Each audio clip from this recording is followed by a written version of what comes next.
Après avoir fait rapidement connaissance avec Sam, notre nouvelle guide, nous partons vers le Ratanakiri. Nous faisons déjà une première halte pour déguster le krolan, un gâteau de riz cuit dans un morceau de bambou.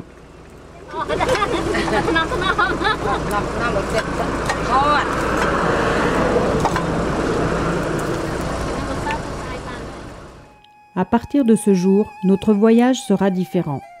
Ballottés sur les routes en latérite, nous irons à la rencontre des gens pour partager un moment de leur vie, grâce à la gentillesse de Sam et à sa profonde connaissance des villageois khmers, auprès desquels elle a vécu pendant le terrible régime de Pol Pot.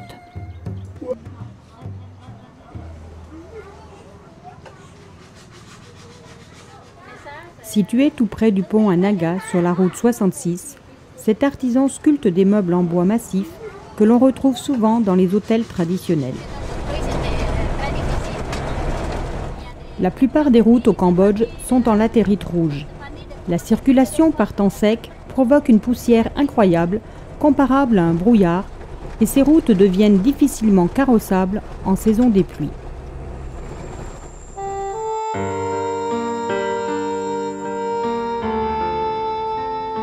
Situé sur la rive orientale du Tonlé Sap, Sambor Prekook est l'un des plus remarquables ensembles de monuments pré-angkoriens du pays, avec plus de 100 temples disséminés dans la forêt.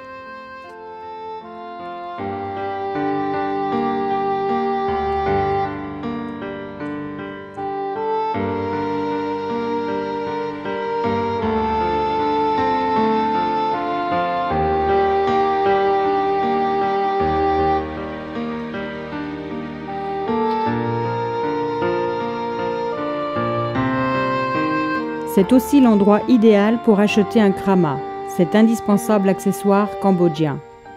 Le choix et les vendeuses ne manquent pas.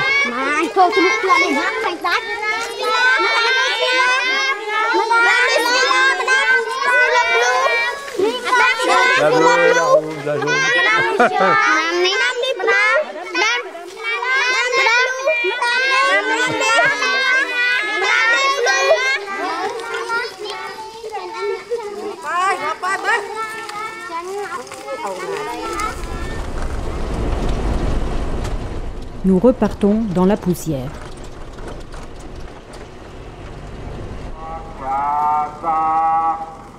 En arrivant dans ce village, grâce à la gentillesse de Sam, nous assistons à un mariage bouddhiste. La cérémonie est diffusée dans tout le village par une sono gigantesque et on nous propose même de rester jusqu'au lendemain, les festivités durant plusieurs jours.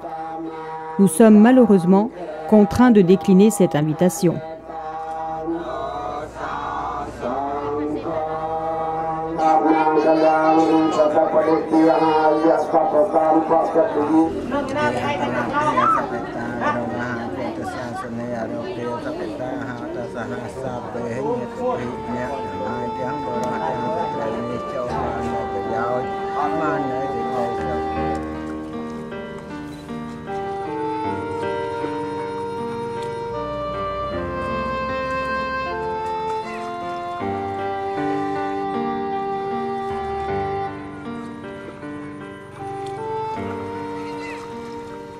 Dernière halte avant le coucher du soleil.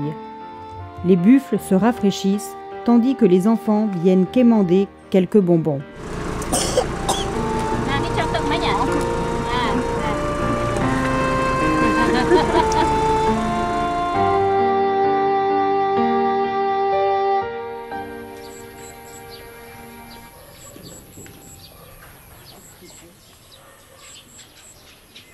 Le carnet de voyage s'étoffe petit à petit dans ce charmant hôtel de Kampong Thom, rempli de verdure, dans la relative fraîcheur du matin.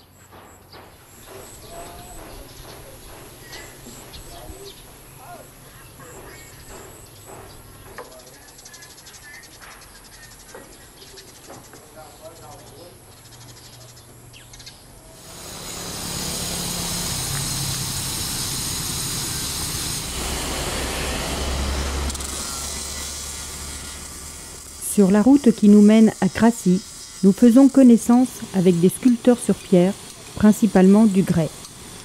Cet artisanat, encore important au Cambodge, s'est aujourd'hui modernisé, mais il conserve le savoir-faire ancestral des traditions bouddhiques.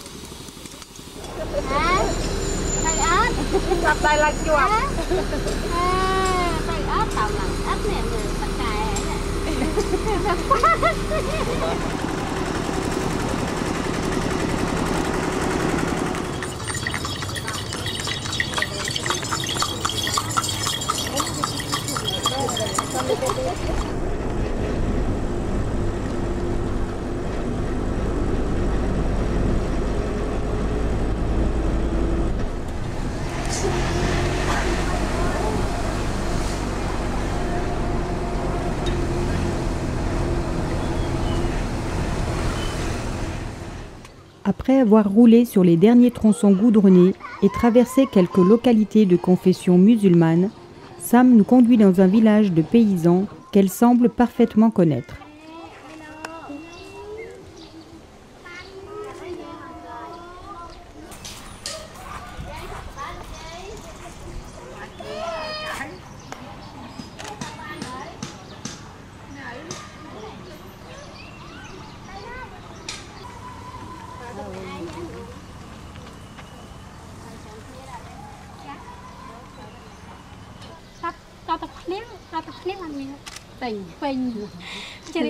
Là saison de pluie, ça y a plein d'eau. Tapi khai prang ni tao si cho vi khnang nang ma.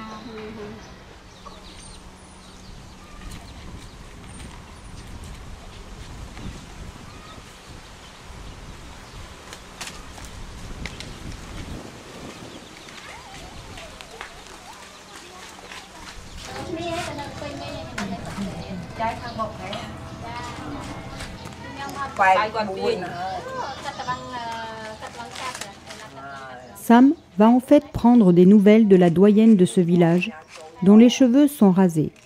Une tradition chez les femmes âgées qui n'ont plus besoin de séduire. C'est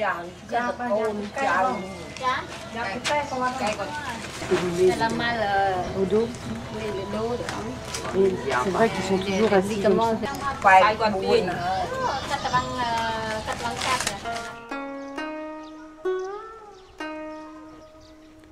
Situé dans une pagode encore active aujourd'hui, le temple de Prasat Kuanokor date du XIe siècle. Il marque l'évolution architecturale qui sera sublimée à Angkor.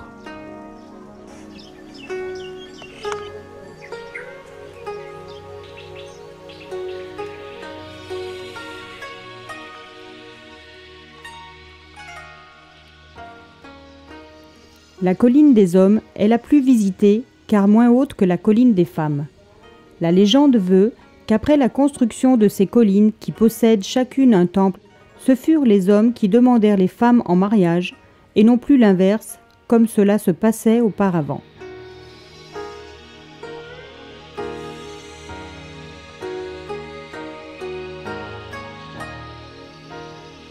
Au pied de ces collines se trouve le village de Phnom Pros, dont est originaire le Premier ministre actuel.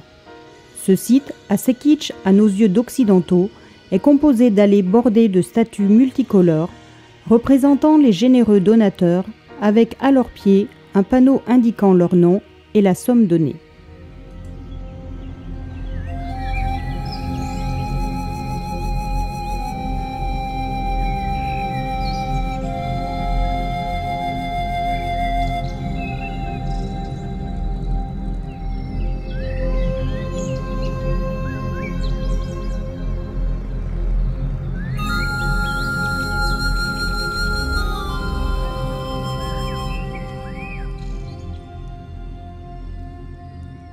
Nous atteignons les rives du Mékong et la longue route jusqu'au Ratanakiri nous oblige à faire une halte à Krasie, où les dauphins d'eau douce semblent être la principale attraction touristique.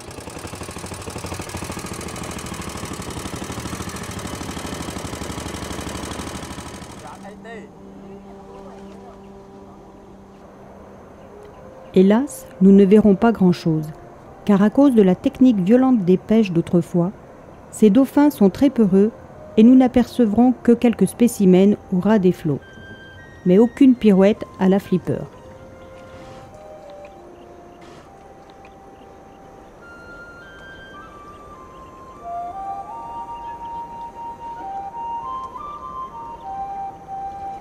Toutefois, nous ne regretterons pas ces quelques dollars dépensés qui serviront à la sauvegarde de l'espèce, et c'est dans le calme et la sérénité des eaux du Mékong que s'achève cette journée par un splendide coucher de soleil.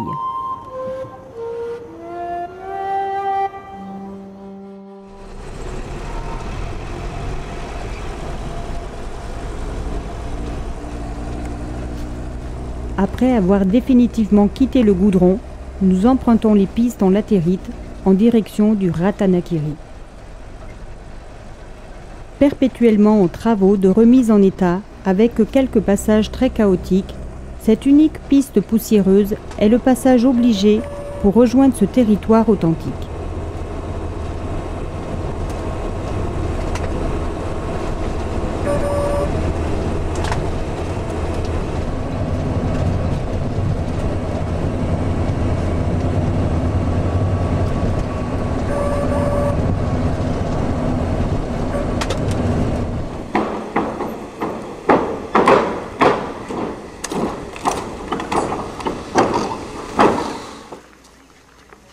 Après un bref arrêt au bord du lac volcanique Yeklom, entouré d'une forêt luxuriante, nous rejoignons le lodge des Terres Rouges, qui restera une de nos plus belles étapes.